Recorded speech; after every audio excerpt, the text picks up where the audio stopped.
Hey everyone, welcome back to the podcast. Today we are taking a deep dive in the world of Hyrox with my guest Thomas Melody. He's an online coach who specializes in training Hyrox athletes.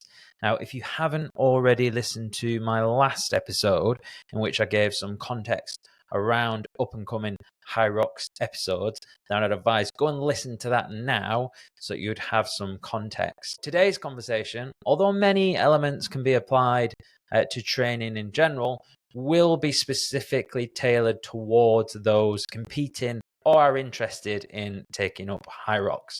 So if that isn't your thing, you might want to skip this one. Go and listen to one of the earlier episodes that you've maybe not listened to yet. Thomas and I discussed the rigors of Hyrox and how we connected through social media. We also unpacked some of the stations, and particularly the daunting challenge of the burpees. He shares with us some good tips on enhancing your burpee technique, because if you've ever seen his burpees online, they are absolutely flawless. So I hope you enjoy this conversation with Thomas. Thomas, do you like caffeine? Yeah, actually, I do. Significant amounts of caffeine. Yeah, I've had a little bit of a run-in with my caffeine addiction this morning. So I've actually got a genuine story about that from this morning as well. Have you? Yeah. Yeah. Go on then. You tell me your caffeine story. I almost had an adult accident due to my high caffeine pre-workout drink. Wow. Like, That's where I'm at. number one or number two? And number two with a client. Jeez. So imagine the horror. So you're with a client. I had to leave. I had to just go. I'm like, Danny, sorry, mate. You have to leave right now. Got an issue. So okay. just to... So I'm okay sharing that as long as people are okay hearing that. That's, Yeah. Hey, we're all about vulnerability and openness. Yeah, sharing. I'll be honest with you. I had like a proper shit start to the day. So and this will map onto what we're talking about, but I really dislike Thursday night sessions. I don't really like evening sessions anyways, but I've seemed to have transitioned into doing late night workouts at the moment. Not late night, but just with my work schedule. Like I used to do first thing in the morning, but now it tends to be after work. And if I do, like a strength session or whatever is fine. Zone 2 is fine. Mm-hmm. But as soon as I get into anything like Hyrox-Specific or high heart rate, it's just a lot.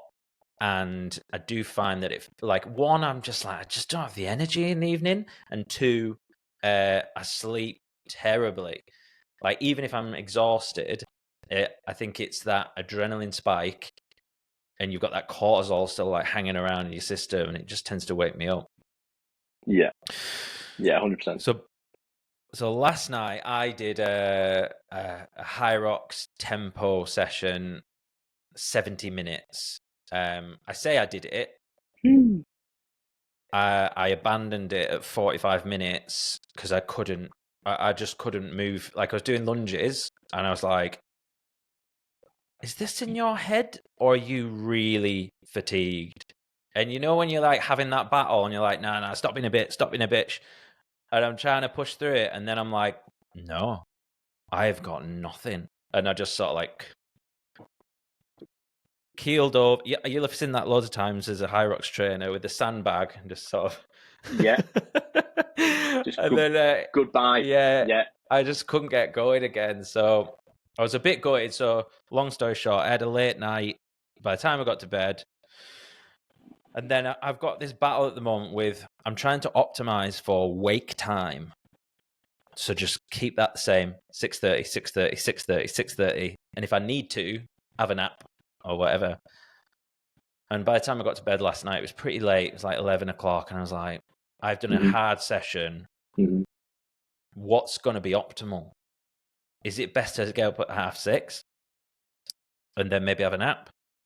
But I was already feeling a bit run down, so I stopped my rule, and I got up at 8 o'clock today. But like, just, there's something about just getting up later than you normally do, where you're like in your head, I'm going, like, I don't know. Talk to me about this out of interest. Like, what's your approach to sleep and like that sort of thing? Like, how do you optimize that side of things? Do you know, I think I actually get asked that question a lot because, so mega quickly, I do online Hyrox coaching, but I also still do one-to-one personal training. So I'm in the gym every morning at 6 o'clock, and the guys on the bar who inevitably serve me my double espresso at 6:15, or sometimes after my first session, I'll go down at 6:45. They're like, "Oh, how do you have so much energy so early in the morning and actually so frequently?" But genuinely, I remember my first week as a personal trainer, I was absolutely leveled. And I worked for a personal training company, so I had a boss at that time. I wasn't self-employed. And I said, "Patrick, like, what is going on? Is this like the job? Like, I'm just meant to feel knackered all day?" And he went, "Well, yeah, initially, yeah, you do." So to answer your question a bit swifter, the thing that helps me is just being really disciplined with it and keeping it the same. So what you will often find is if you change it around, even if you're getting more sleep, if it's different to the norm, it ends up feeling like you've got jet lag. Yep. So you want to try and keep your sleep pattern as consistent as possible, and that just comes from a little bit of training and a little bit of effort. So before I go to sleep, I'll write down a bit of a gratitude thing. I do that every day, and sometimes it feels like you don't really believe what you're writing, but it really works for me. And I think people might hear that and go, "Oh, that's just fluff," but it really works for me. And then I'll listen to a sleep story or a meditation, and that just like I'm gone in like 3 minutes. And my girlfriend's like, "You are literally snoring before the guy even does the intro," which is often the case. Man. Finally, just to make sure that it absolutely happens, is magnesium before bed every day without fail. Yeah, I'm like, so a bit of context. I'm really OCD about the whole sleep thing. So I'm like, I have everything. I literally walk around the house with a red head torch after a certain time to stop that blue light getting in. So if it's any protocol, I've done it. I've got a mattress I've got a cooling mattress. I do the hot shower or hot bath before I go to bed. I've got magnesium. I've got CBD. I've got inositol. I've got apigenin. I've got reishi mushroom, and I've got only one ashwagandha. So my sleep is on point, but where I struggle is just like that in that particular situation where I'm like, I don't know whether to drop those sessions, but it's like, it's hard because like, you want to get it in. But anyways, long story short, I think I should have still got up at 6:30 and maybe opted for a nap later on, because I think, like you say, it's like the body is like a prediction machine, isn't it? So it's constantly wanting to work out what time you're getting up, so it can like allocate those times of like deep sleep, slow wave sleep, whatever, all the different stages. But so caffeine. so this morning I was like, right, I got up a bit late, and I'm like, right, I'm just gonna go at the sauna, and then there's this really great coffee spot. It's like this little stall, and it's like rocket fuel. Great.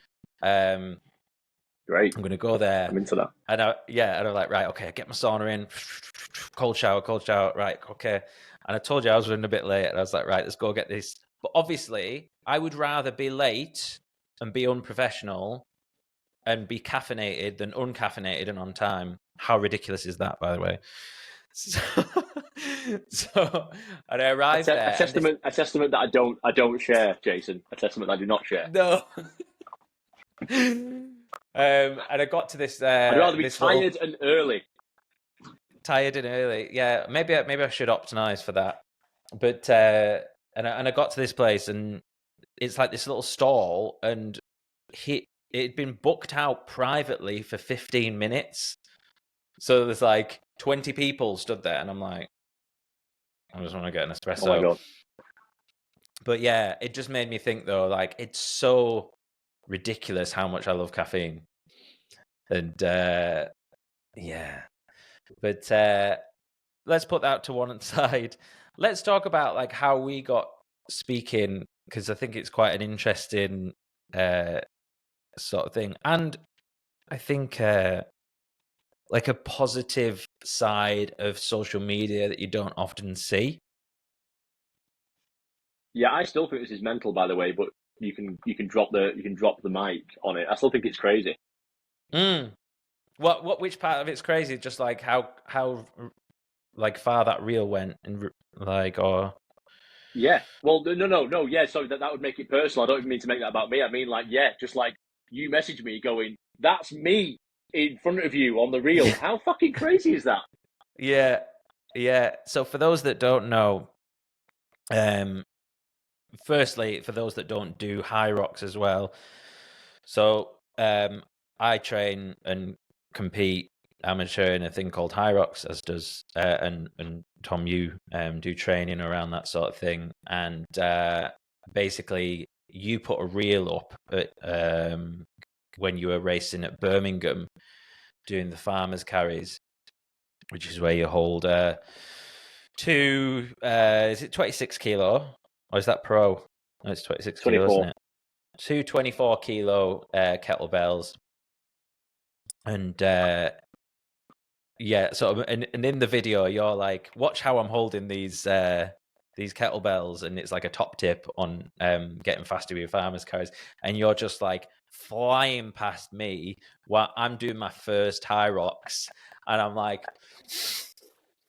proper, like I was full on nasal breathing. Like I've dropped that, by the way. And yeah, and yeah, good. It's but much that slower.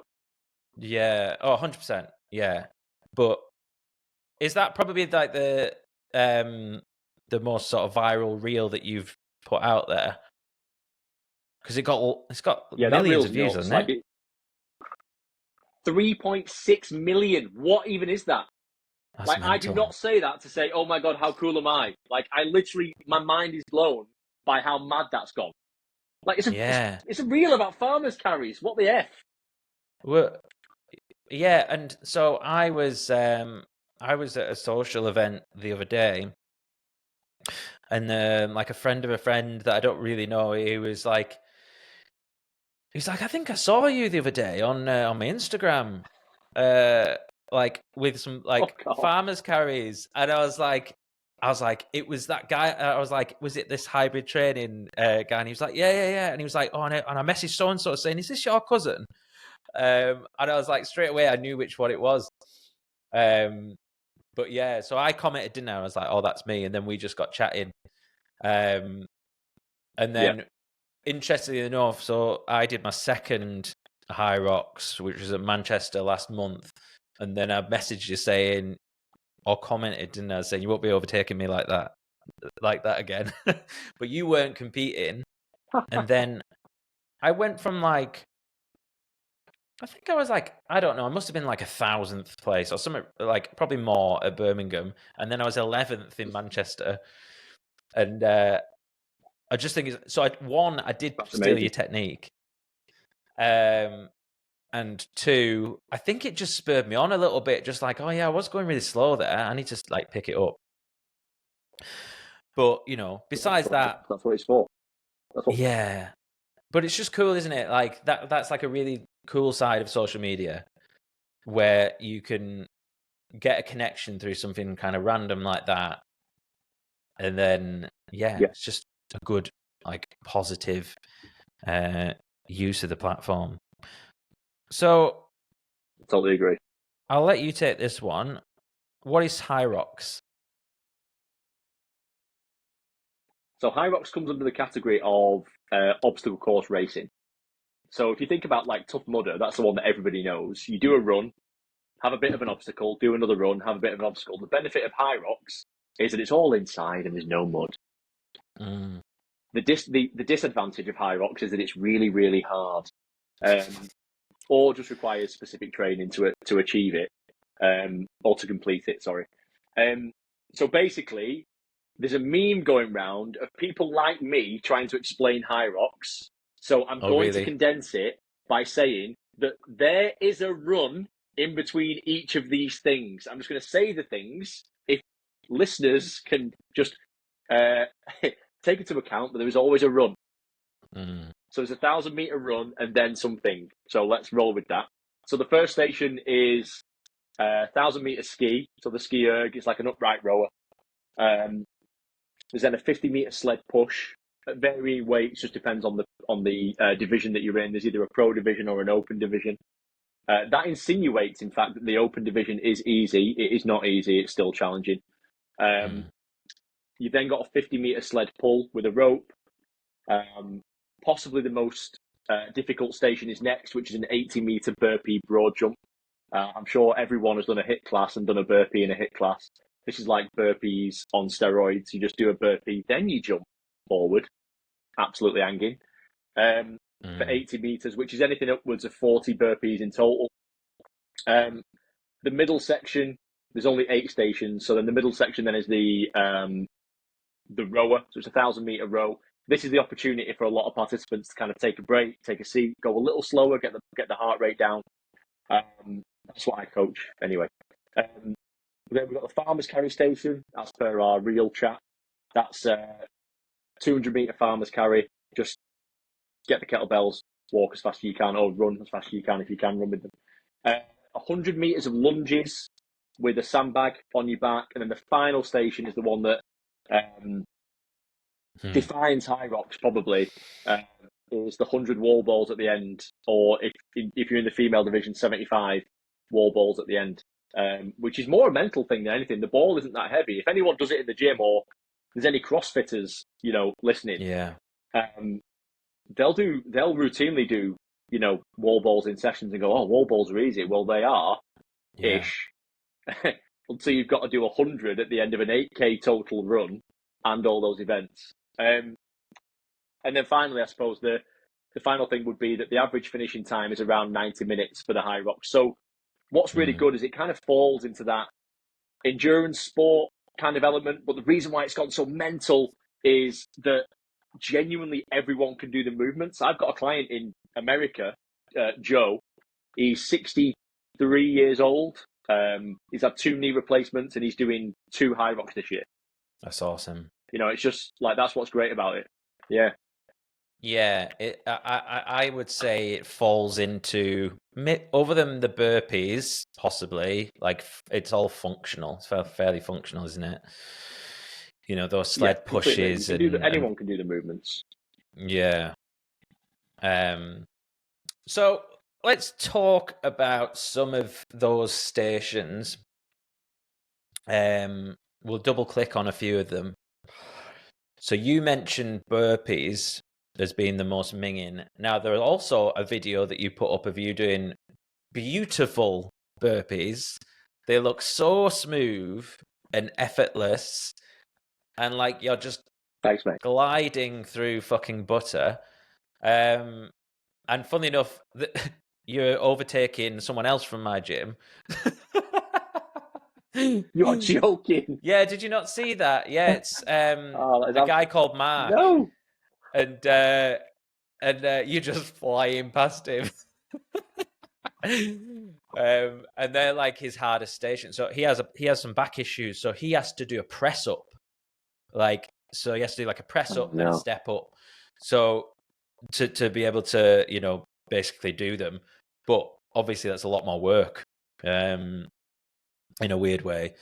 So sort of top tips for burpees. Like I've just changed my approach, and I don't know if it's wrong. I don't know if I've done it too soon or I've not trained for it correctly. So in our gym, we sort of encouraged to do the sort of step up approach because it's like conserves a bit more energy. but I noticed I was getting a bit of tension in my That's hamstring. True. It does. So I wanted to sort of change. So I started looking at Hunter Mac. So Hunter McIntyre, for anyone who doesn't know, is the world record holder, and he's the GOAT of the sport. And he does like this, like sort of frog jump forward, which is kind of similar to yours, I think. And I guess it's like about staying in low. fairness, I stole it off Hunter and just started playing with it. Right. Okay. Yeah, for sure. Yeah. And it's about, rather than sort of standing up and doing this big leap forward, you're sort of keeping your body low to the ground, right? And then sort of just allowing a bit of momentum to sort of leapfrog you forward on it each one. So talk to me about burpees. Like, what are some of the, like, the longest levers, the highest leverage sort of things that you can do to improve that? So from like a training perspective, like how would someone improve their burpee like station? if it's sort of conditioning or even just on a Hyrox, you know, like what are some tips?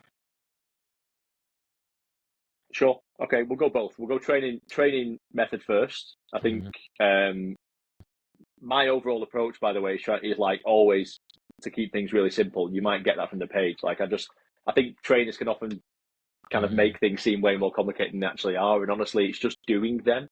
I think there's probably three things: technique, avoidance, and then maybe not training them in the right way, which causes the burpee station to be more difficult than it should be. Outside of injury, of course. Like, for example, your friend in the gym, there's nothing you can do about that, and that's really unfortunate. But imagining that you don't have an injury and you just want to get better at them, there's a really good session that I put together on my program for clients, and basically it's interval training. But the point being that you try and do, say, 50 meters of burpee broad jumps absolutely as fast as you can, straight from the off. During and training. Then you get a rest. Yeah, well, this is the session. Yeah. So after you warm up, you would do 50 meters of burpee broad jumps, take a minute, and then do, for example, lunges. Just do something completely different. So do a lunge station, take a minute, maybe do a sled push, take 2 minutes, and then repeat that 3 times. But the whole point is that you're trying to go as fast as you possibly can. So for anyone listening to that, going, oh, you know, where do I even begin with that kind of session? Just pick 3 things that you're not good at. So if it's wall balls, burpees, and sleds, just go 50 wall balls, 50 meters of burpee broad jumps, and 50 meter sled push. And what was that? 1 minute in between, and then a 2-minute break before the next round, did you say? Yeah. And repeat absolutely. That how many times? So the reason why this is 3. Do you know that is so simple? The reason why it's so effective is pick your 3 workstations and do that. Yeah. So simple. Yeah, but crucially, and not to be like super scientific about it, do them as fast as you can. And here's the deal, because we all know that we get to the burpee station and mentally it starts to fuck with us a little bit. And you go, oh my God, this is the hardest bit. My heart rate's going to get jacked up. Maybe having a jacked up heart rate doesn't make you feel that good, or it unduly kind of gets to you. You go, shit, my heart rate's really high. This doesn't feel comfortable. I need to slow down. None of that is true. None of that is true. Keep going. And the reason why this session is so good is it trains you to be in an uncomfortable position. So come race day, you don't hate being in that position because you've had months and months and months of training like this. Yeah, conditioning for that, that intensity. Does that make sense? Yeah, 100%. Yeah, no, that's... it's a good one. Great. It totally makes sense. Cool. And then which with the technique element, so I'd absolutely do what you've done, and your gym have absolutely recommended the right method. Like the step-in method, hands down, saves you heart rate, energy, and all that kind of stuff. And actually, you could argue that if you've got enough energy to do your next run after the burpees at a really good rate, whatever that rate is for you, that's more important than trying to shave off 30 seconds in your burpee station. You don't want to do a really fast burpee station and then your next run pay for it. Like that's not a good race strategy for anyone. That being said, what might be a good way to get good at them is to do the slightly more challenging version, which is the 2-footed jump, where you kind of bring both feet in together and then jump. Do that in training and then maybe dial back in a competition, because then it'll feel really easy. Yeah, do you know, like I've had a few tough weeks of training, to be honest. And as you're talking, I'm going, hold on a minute. Every time I've struggled in training, I'm pretty sure I've been trying these new burpees out. Apart from the first time I did them, but I did them as a finisher. And I think I was buzzing because I quite like the new technique. And then I was like, oh, that's easy. Like, oh yeah, I can fly through them. And then I've gone to put them in with other training things, and then I've just been gassed. So yeah, interesting. I wonder if that's what's taking it out of me. You know, maybe it's a bit too much. It's not too much. It's just a different stimulus. Yeah, I suppose it's almost a completely different movement to like the step up, because So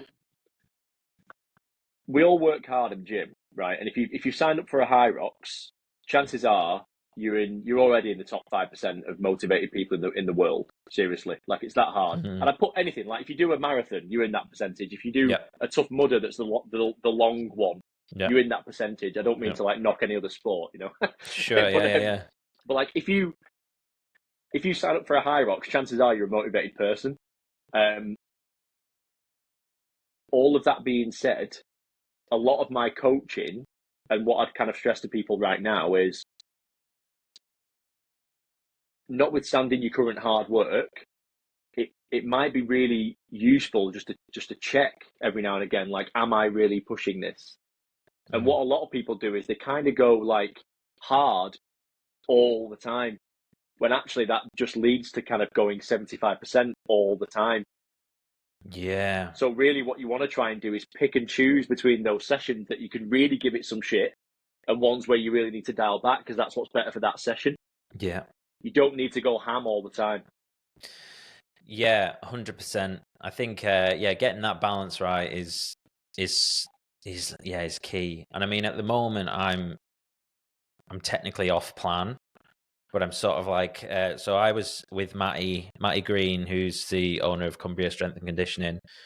Shout out to Matty. Has been absolutely amazing for me. So I did a 6-month plan with him leading up to Manchester. But in between that thing, I started getting excited about Hyroxes, and I was like, oh, I'm going to book one for March, which is a month after my plan ended. So I did, I got my goal. I did an amazing time. I took 17 minutes off my time.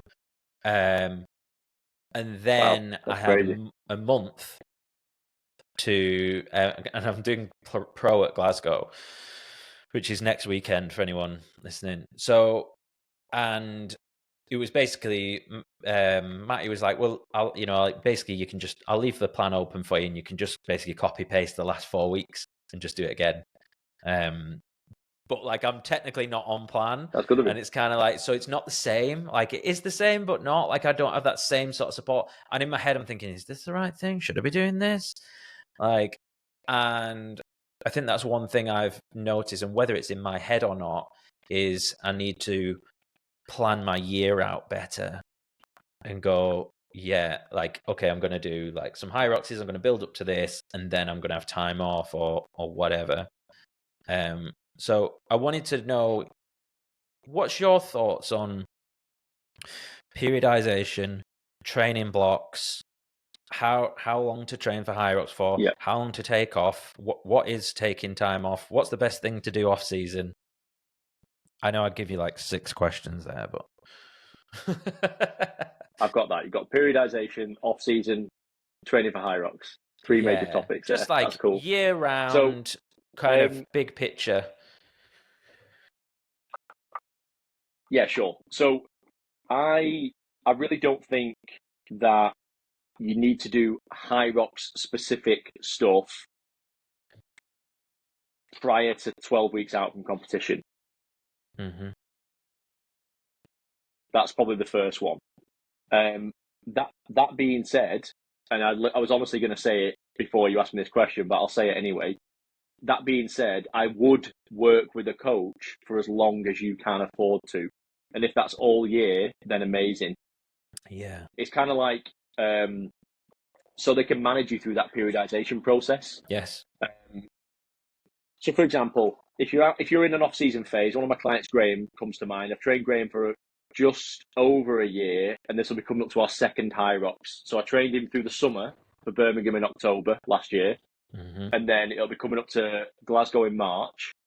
But between Christmas and literally probably the 1st of January, November, December, all we did was lift weights and a little bit of running just to keep his legs ticking over and keep his fitness up.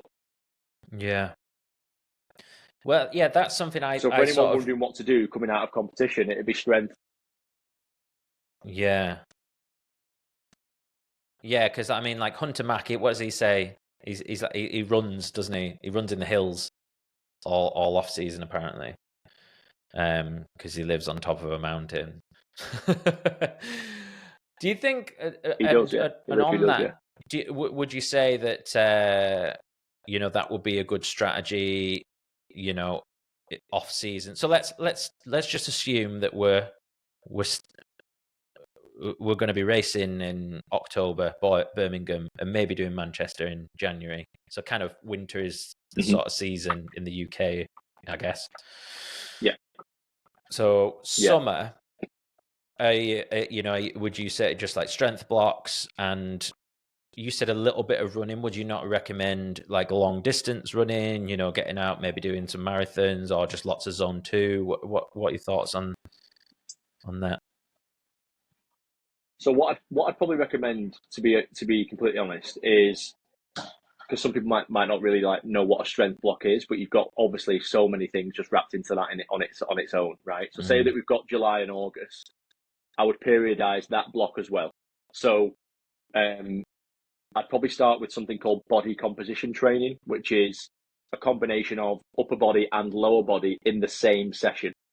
And that's just good to hit big muscle groups. It gives you an opportunity to have short rest periods. It's kind of circuit based if you were to see someone like in a gym doing a typical session like that, but really it's lifting weights, so your heart rate doesn't ever get above 120. Really. And you're keeping balanced. After about 4 weeks, I'd probably look at a split. So an upper body, genuinely in arms, because we do need to work them, and a lower body split. Probably doing 2 of those a week. So that's 6 sessions.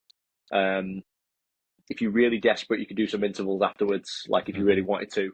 But regarding cardio, mix it up. There's so much running involved with Hyrox, and there's so much volume that you've got to put in closer to the competition, that during the summer, if we're talking about the UK, go out on your bike, do long runs, no problem, but they need to be easy. They need to be kind of as low impact as possible. I know that sounds stupid given that you're on your feet, but just nothing too physiologically demanding. And then about 16 weeks out from competition, you can start to put in things like tempo runs, which are kind of higher heart rate runs, like a 5K or a 10K. You can start to put in interval work, and then you can start to take out strength sessions and insert Hyrox sessions. So a Hyrox session doesn't have to be killing yourself for 16 weeks, but you might just do sled pushes and sled pulls. Now, for me, that is still a strength session. Just load it up with loads of weight and see how fast you can move it. Just put double race weight on, for argument's sake, But then as you get closer and closer, so say that you get to within 8 weeks, given that a Hyrox race has you in what's called the lactate threshold zone for so long, that's when you need to start doing lactate work, and that's usually 160 and above heart rate work, and that's what I would include the majority of the time in probably an 8-week plan. And I know we've kind of skimmed over that really, but that's probably just building that base, kind of over the summer, for argument's sake, is exactly why I don't always recommend just doing 8 weeks. And I get this all the time from potential clients. It's like, okay, well, I'll call you in a few weeks when I'm close to the race. I'm like, no, like, yeah, I don't mean this in like a salesy way. Like, you can sign up whenever you want, but like, really, if you want to get a good time, you need as long as possible. Like, you need to have your process managed the whole year, as far as I'm concerned. Yeah, this is something I sort of realized was, just because you sign up with a coach doesn't mean that as soon as you press sign up, you're hammering it for 6-7 days a week. Like, a good coach will sit down, will address the goal and go, okay, well, yeah, you're signing up for a year with me. 2 months of this might be like completely free time or, fairly managed. And that's something that I actually think you probably need a coach right after a Hyrox, because I think what is the common sort of approach, or this can obviously map to any competition where there's a big event at the end of it or whatever, but it's like, okay, you lead up, like build up lots of training, do the event. Hopefully you've done amazing, maybe you've not done amazing, whatever, but there's this huge stimulus, and then it's take some time off. And then you go, what the fuck am I going to do? Yeah, what do I do now? Like, that's what I was like after Manchester. A week off? What the fuck am I supposed to do? Like, all my life for the last 6 months has been training. And then you're just like, and especially like if you're in my situation, like I'm single, I live on my own, like my life is going to the gym. So then all of a sudden you get this like huge dopamine drop from like post event, and you feel like you've been on the sesh or something for like 3 days. And so I think that period afterwards, like anyone who's listening who is competing in Hyrox or anything like that, like one of the things I did was I would visualize my race. So I visualize my race, I visualize my time. I'm getting my sub at 1:15, and I did all that. But what I didn't visualize is I didn't visualize afterwards. What the fuck am I going to do afterwards? So, and that was basically like Red Bull, WhatsApp group, like driving home really tired, like getting home and like just eating shit, and like, and I probably should have visualized that part of it. Like, what am I going to do after the race? Really, what am I going to do? And that week having it planned out that with makes it total sense. Yeah, like, I do think there's certain element of hand holding that you need, and if you don't have a trainer, I suppose you can hold your own hand by having it planned out. Like, okay, on the Sunday I'm going to go out and get a big walk in, or get some fresh air, or go see some family, but it's I do feel conflicted at times with Hyrox, because like most people get into the gym and get into this sort of thing for like longevity, and like, that's certainly one of my goals. That's probably my primarily goal. And then when it gets to like the week before a Hyrox, and then after the event, I'm like, is this healthy?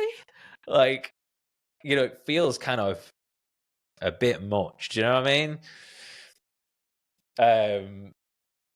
Do you feel like that? Is that how you feel? Yeah. I feel like just like the adrenal response and everything. I certainly feel in those 2 weeks surrounding an event, I'm like, I don't know. Still here, by the way. My phone's dying. Oh, you all right? Take your time. Yeah, I don't know if it's the most healthy thing, in all honesty, but I get so much from it as a whole package. Training for Hyrox, the community at the gym, that 100% is a net positive. But in a weird way, like, is. Can I pull you up on one of those points? Of course. Actually? So, yes, I've got a phone battery back in the game. So I think just referring to that, because I feel like that might resonate with quite a lot of people. That's why I wouldn't mind picking up on it. I think that is part of that periodization thing, and understanding that you're deliberately overtraining for X being a Hyrox or a 10K or a half marathon or a marathon or a Tough Mudder or whatever it is. Overtraining and not feeling that amazing, because you don't feel that amazing when you're overtraining, is absolutely necessary, right?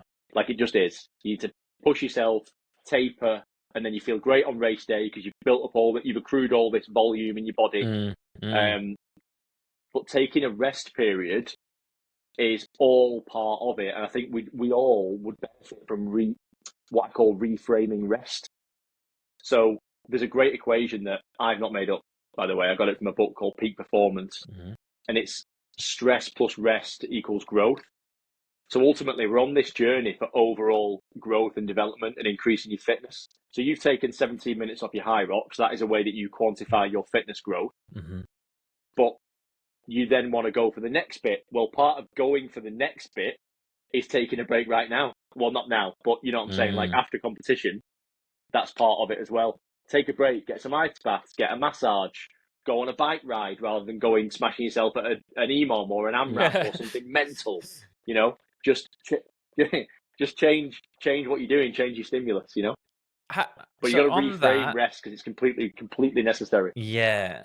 So on that, what would you say, how long should someone take off after a Hyrox? I think it depends on how you feel. So burnout represents itself in two ways, doesn't it? Mentally, as in, I can't be arsed going to the gym all of a sudden. That's burnout. You don't feel enthusiastic about the thing that you're doing. And how terrible would it be for you to spend 6 months or a year of your life creating friends in a gym, training twice a day if that's what you've got time for, like, you know, throwing the kitchen sink at it, to then have the negative effects of burnout and not want to go back to it. Because that's the worst case scenario, is actually you feel so burnt out from a competition you don't want to touch it again. So honestly, not to give it a grey area, I'd have at least a week. Have a fixed week where you do absolutely jack shit. Okay, you need it. That's fact. Go and get some sauna treatments. Go and get a massage. Chill. Sleep in, because a lot of people I know wake up early morning for the gym. And then just take a view. Like, take a view after a week and say, okay, how do I feel? Do I feel pumped about this? Do I want to book another one? Do I not? If you don't, recognise that. But it'd be really important to deliberately switch up your training at that point. So what I do is I dial it right back, where I don't do any running. I go out on the bike, or I lift some weights. And I might do like an EMOM, for example, because I quite enjoy that style. Specifically, I enjoy EMOMs. So, and I don't actually put them in a lot when I'm training for a Hyrox, because they just don't work. So, like, there's no point. So I quite like doing training that I enjoy, and change the movements. I might do like a bit of power cleaning. I might do some box jumps. I might do like more CrossFit stuff, you know, because that's just what I enjoy. And I would just deliberately switch it up and give your brain a break. Extremely non-specific rather than specific, which is, you know, 4 weeks before. For anyone who's listening, an EMOM and again, is every minute on the minute. Oh yeah, go on, sorry. Yeah. Anyone doesn't know that. Sorry, I interrupted you there. No, you're good. I don't know what I was saying. I think it's just important to take a view and just like think how you feel after a competition. So like, after a competition, depending on the time, personally, I feel like I want to go and do another one. But there was a Birmingham event. It would have been a year ago. I got an hour and 7, and to achieve the hour and 7, I genuinely threw the kitchen sink at that. Like, I trained all summer. Similar periodization to what we just discussed, not to be hypocritical, but I was doing a lot of running. You know, going out and doing a half marathon would be routine on a Sunday. Like, I wouldn't even blink at doing a half marathon every Sunday. And that represented a basically 30-minute improvement on my first Hyrox to my second one. Wow. And 30? I didn't want to touch it after that. 3-0, yeah. My first one was an hour and 36, and my second one was an hour and 7. Wow. That's amazing. Yeah. Mental. Just the joys of period. Like, the joys of specificity. Like I just threw the kitchen sink at it and like did things specific for Hyrox. Yeah. And this is how I know so much now about, you know, that's why CrossFit doesn't transfer, for example. Like people are fit who do CrossFit, but it has no transference to Hyrox whatsoever. Yeah, absolutely. So you did 107. That was at Birmingham. A year ago. So not the one just gone, a year before that. Oh, okay. And what's your sort of goals? Are you moving up to pro? What's like, talk to me about your Hyrox sort of background and everything, because we haven't really covered that. Yeah, sure. So I started like anybody else. I didn't know about Hyrox actually at all. My mate, I've got this group, this WhatsApp group called the Committed Group, and one of my best mates, Luke, started it, and it was just to get us all together. And actually, I've just latched onto his friendship group. In fairness, they're a great group of lads, but really, I'm there for Luke. That's cool. And we just do like mad shit. So we just decided to do the Yorkshire Three Peaks one weekend with no training. And Hyrox was the next one. I think it was Luke's idea. We all picked one, and mine might have been the Manchester 10K one year. So it comes up, and because I'm a trainer, absolutely banter. I just think, oh, how hard can that be? I've always been good at running. I know how to do a sled push. Piss this. Anyway, I signed up for the pro division in that race, and literally couldn't have been more wrong. If I didn't have my mates and my clients watching, and my girlfriend stood there staring at me going, "Go, Tom," and I quit after the sled push, I reckon. So your first one was pro? Yeah. Maniac. I just thought, fuck it. So what was your time? 1 hour 36. Right. Sorry. So did you do 107 in pro the following year? No, 107 in the open. Yeah. Right. Got you. Yeah. Yeah, 107 open. So that then kind of kick-started a journey of, you know, you could look at that one or two ways. I could have quit and just not bothered ever again with Hyrox. From such, honestly, an embarrassing experience. Like I was not happy with that at all. And not so much about the time. Like I understand, go to your first Hyrox, and I tell people this: don't care about your time. Yeah. It was about how it felt, and I knew that I knew I could do better. Yeah. For sure. So I just decided to throw myself into it and learn about the sport, learn about the stimulus, learn about more about heart rate training, because I've always been a runner, so actually that kind of stuff is actually relatively easy and in my knowledge base. But learn about compromise running, and also just developing a truly specific program for that, which I played around with obviously over the last 2 years now. But I've got quite a cool formula. Like one of my clients is going to the World Championships this year, which is really great for him. And you know, like knocking 10 or 15 minutes off your PB is quite normal now for clients to do, which makes me feel really good. That's awesome. But then just on a personal note, like my goal is to do a sub 60 open category this year, and I want to go to the World Championships. And I think that doing a sub 60 open is essential, actually. Like that's like the bare minimum. Yeah, it seems that the standard is creeping up. I guess as the sport grows, more and more people are getting into it. So you're getting like more of these like ringer guys who are probably coming out of like ex-rugby players and stuff like that. There's a lot of sort of ex-professional athletes that get into it, isn't there? Yeah, that's good though. I mean, it makes it more competitive. I quite like that it's competitive. I like the fact that I've got to do something that pushes myself out of my comfort zone. Like that is enjoyable to me. And I also like the fact, so the Birmingham one that we just did was also a race strategy disaster. Like that, I had the fitness probably to probably repeat 1 hour and 7, or maybe go a little quicker, but the whole strategy was completely wrong. Right. Which then, you know, that's the argument I tell clients as well, and I tell anyone really, is you can't beat race experience. So a lot of the elite guys are just doing race after race after race after race. And that's where they start to hone in on where they can go faster, where they can go slower. So in last year's Birmingham one, I thought, oh, I'll go a bit slower on the erg to go a bit faster on the run. Okay. Which just didn't work right. at all. And I found myself getting off. So this will be, if anyone knows, like they'll go, oh my God, that's crazy. But I got off the row with a heart rate of like 130. Right. Which is like stupidly low. Yeah. Like it should be like 160 really if you're trying hard. Like 130, you're going out for a jog. Yeah. And I just completely just fucked it up. Yeah. So that I had a word with myself as well and thought.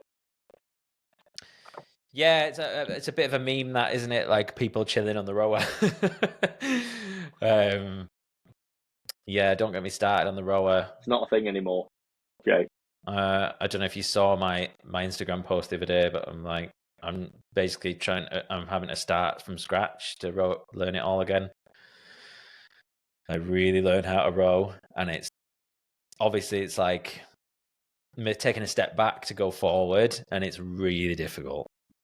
And I'm still I've been working on this new the proper technique for like 4 or 5 weeks, and I'm slower than I was when I had shit form, and it's difficult to swallow. Do you know what I mean? Because I used to be fine, and I'd go pretty fast, and then I was like, I'm quite good at rowing. And then Matty sort of pulled me up, and he was like, was it wildly inefficient though? I presume so. Yeah, Matty just pulled me up on it, and he was like, he's like, I need you to have a look at your row. You know, just classic stuff. Well, I wasn't using my legs, I don't think. Like, really using my legs. You know, I think I've always just, you get on it and you just pull it. You know, because like, if you're not taught how to use a row from the start, it's not really a natural movement. Yeah, 100%. Yeah. So like, I'm trying to get it in my head now. That's like, it's a bit more like a deadlift, isn't it? Like, kind of pushing away the machine. And I have to admit, I've still not quite got it. And every time I do it, I can do it, but it's like, it's like dead robotic. So yeah, but it's all part of the fun. That's like running, though, isn't it? That's like working on running form. Like, for the sake of a workout, you could do that for the first 5 minutes, and then use your other form just to get through the workout a bit quicker. Yeah. So that's dead similar to using the strides technique when you're warming up for a run, for like a track session. So strides teach you to be more efficient. You take slightly literally longer strides than you normally would. Working on changing your foot placement and improving that, and improving your gait. But then really, when you're absolutely knackered doing an 800-meter interval, you're not going to stick to that, but you're just teaching yourself over time. So that might be like a really simple way for you to analyze that and go, well, you don't have to stick to this permanently. You know, if you want to just get a certain stimulus out in a session and just go mental in the session, that's fine. Just do what you want. But then for the warm up and the cool down, maybe go back to learning this proper technique, and over time it'll accrue in your head. Yeah, no, that's interesting. A good strategy.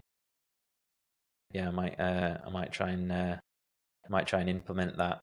So do you just do Hyrox training, or like, talk to me a bit more about your programming? Yeah, sure. So actually, no, is a really quick answer to that. I do hybrid training. So that's for more, I suppose, clients that are looking for like a coach over a longer period. Again, as we mentioned, I genuinely do recommend having a coach regardless. You know, it's not often an affordability thing. It's just often that just people just don't realise that actually that's what they need. And so hybrid training for me is great because it's just, well, fundamentally not boring. You've got obviously mixed modality. Like, a few of my female clients want to be able to run, but they also want to be able to lift stuff, and they want to also look good, and they want to grow their bum and all that kind of stuff. So, and my male clients want to look good for the summer, and they want to be able to pick up their kids and run around playing football. And, you know, if all you're doing is weightlifting, well, that's fine. You might look good, but then you're cardiovascularly not that fit, and you're aging faster than you should. So there's so many positives to hybrid training. And then obviously Hyrox coaching is probably about 45% of my business, but mainly it's hybrid training and just using those principles and just helping people throughout the whole year. And then also nutrition coaching and supplementation coaching, mindset coaching. And then of course I've got my one-to-one personal training, which is genuinely completely different. Like I've got a great bunch of clients and they don't necessarily want to achieve anything specific. They just want to get in the gym and they want to just do something in the gym, and they need my accountability and me physically being there to help them with that. Right, that's awesome. So, and what's your sort of split to like in person and online? I have absolutely no balance. So this isn't a healthy approach. I've got a ridiculously busy one-to-one in-person diary. Yeah. And now a ridiculously busy online coaching kind of diary. Yeah. I just do both. Yeah. So it just involves working from 5 a.m. till 10 p.m. and squeezing in workouts where I can. Just about to hire a coach actually on that basis because it's getting so busy. I've got a like a PA that does all my call booking and my messaging and all that kind of stuff. And that really helps. That's essential really to help me out. But it's going really well. It's crazy because it seemed honestly for a while like the online stuff just wasn't working. Mm-hmm. And probably about 4 months ago, I was going to stop it entirely. And I was just thinking I wasn't getting anywhere. For all the time it was taking me, I wasn't getting anywhere at all. What changed? And what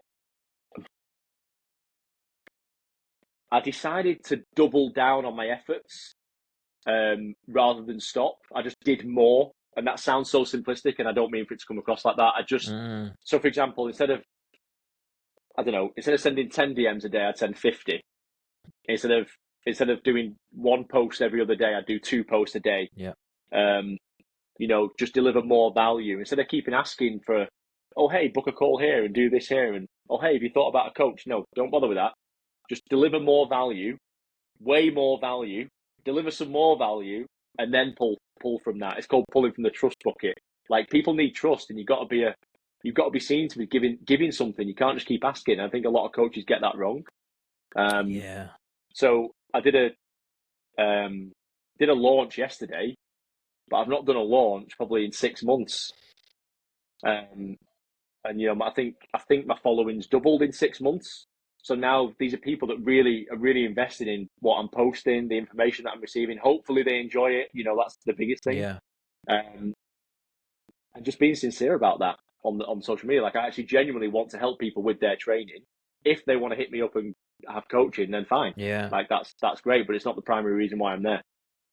Yeah, that's awesome, man. I think obviously it's if you're sort of if you're sort of like self-employed or like a bit type A, like we probably both are, that you probably come across this stuff a lot of the time, but it sounds somewhat cliche, but it is important, deliver value, and that can come in varying forms, can it? So there's doing it online and producing reels and stuff like that, but also like for me at the start of the year, I basically like put a call out to people on my Instagram channel about starting like a WhatsApp group around like accountability and goals and stuff. So like, and it's totally free because it's just I'm just doing I need people to help me hold me accountable. And it's just blossomed into this like fucking awesome little community of like I think we've got maybe like 10 to 15 people in my network, kind of random. Some people local, some people aren't, and we just kind of like keep each other accountable. And actually, the podcast is part of it. Getting my episodes out and stuff like that. And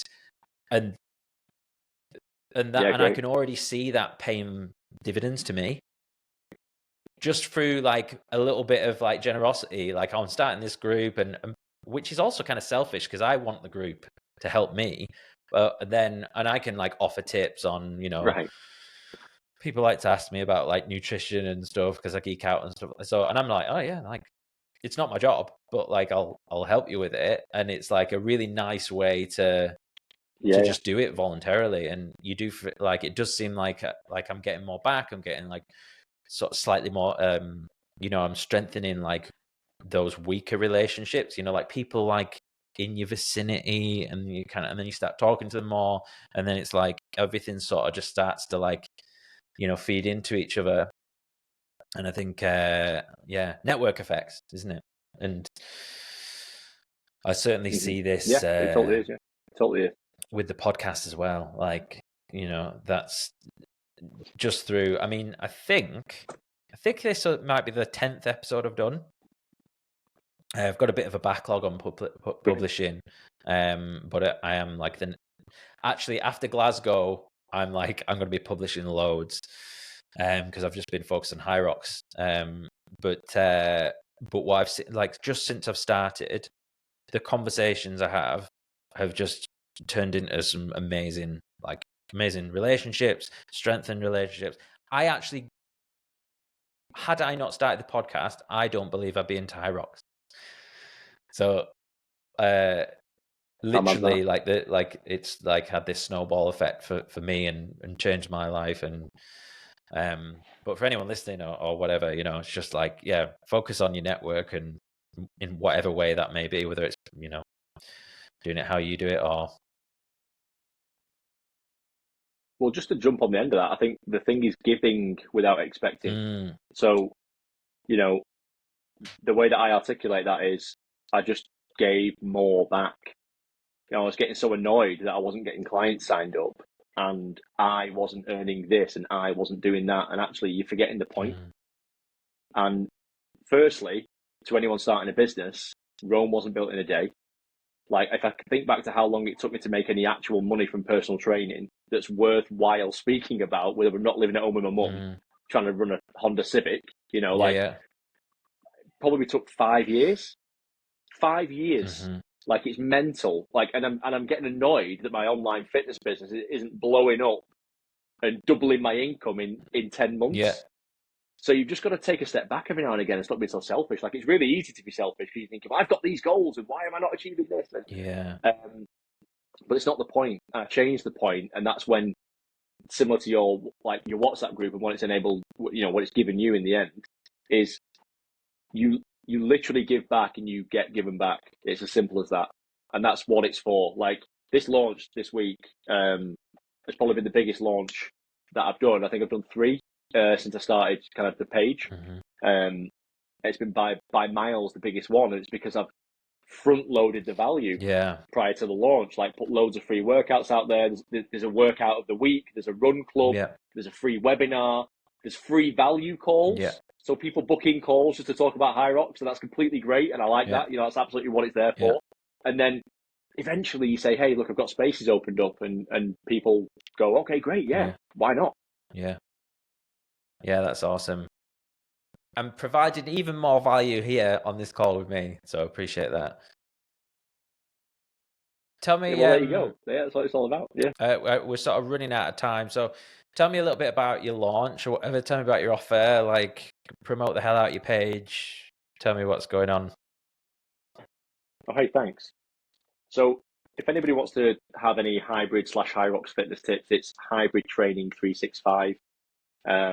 That's the Instagram page. That's the kind of the way I'm most busy. I do have a Facebook page and I do share it, but really it's just Instagram. So regarding the offer, it's one-to-one coaching. So it is one-to-one hybrid and Hyrox coaching. If it's Hyrox-specific, that literally comes with a money-back guarantee. I will tell you within 1 or 2 minutes of what your completion time is going to be if you train with me. If you do not hit that, money back. Wow. No questions asked. That's awesome. I've got 5-star reviews all over the place. Yep, well, because it works. Yeah. That's why. I'm kidding. That was like joke energy, but it does work. And if anybody does honestly want to book a call, he's got to find me a DM. just say, hey, you know, can I find out more about coaching, and I can run you through it. I think the other thing is that, and you might have seen this being in the, you know, being into Hyrox and things like that. There's so many coaches that, and I'm not knocking them, by the way. If they want to deliver that, that's great. But there's so many coaches that just deliver kind of like ready-made plans, and that's cool. But this really is one-to-one coaching. It's like, if you have 3 days a week, I'll plan for 3 days a week. If you've got 6 days a week, I'll plan for 6 days a week. You know, it's written for you, your sleep schedule, your nutrition schedule, your supplements, your kids, your work, your girlfriend, like your husband. It's written for your life, and then just split around it to maximize your time. That's probably the best way I'd explain it. Awesome. Sounds good, man. So what's next for you? What have you got coming up? What's any goals? Great question. Yeah, actually. So fitness wise, Hyrox Malaga in April. That's a bit of a tune up. I had 6 weeks off with a hernia operation, so I'm still getting my fitness back. But the big dog event is Hyrox London sub 60. That's the goal with that one. Plus all the heavies will be there from the UK, right, and I want to go beat them. I don't normally talk like that, but I feel like I've got to be honest with you, to kind of, you know, put a rod up my sound like Manchester's Hunter Mac. And then, hey, listen, that'd be mint, actually. If I could be, that'd be great. Hey, listen, I thought that when I got to like 10,000 followers, I'd just have Nike like drop into my DMs and say, hey, can we sponsor you? And that's not happened, Jay. So I don't know what's going on there. Really? What a shame. I'm, you know, anyone, frankly. I'll take any sponsorship right now. Any electrolyte brand, sponsor me. Yeah. Yeah, we'll see what we can do. Hopefully we'll have maybe the guys at Element or Bulk will be listening to the podcast. Who knows? Who knows? Hey, listen, I honestly thought I'd become like a minor local celebrity when I got to 10,000 followers, and guess what? That did not happen. And I think I got about 4 likes on my post. So keep going. That's the lesson. Keep going. Keep plugging away. Yeah, absolutely. Yeah, it's all about the journey, man. Just keep going. I know. I'm just kidding. I don't really care. It doesn't really matter. Messing about. Well, listen, man, I really appreciate your time. I've enjoyed this conversation, and I appreciate all the tips and stuff. There's some stuff that I'm going to implement right away. And we'll have to do something in person, a session sometime or whatever. And appreciate it, man. All good. Had a great time. Cheers, Jay. All right, Tom. Have a good day, man.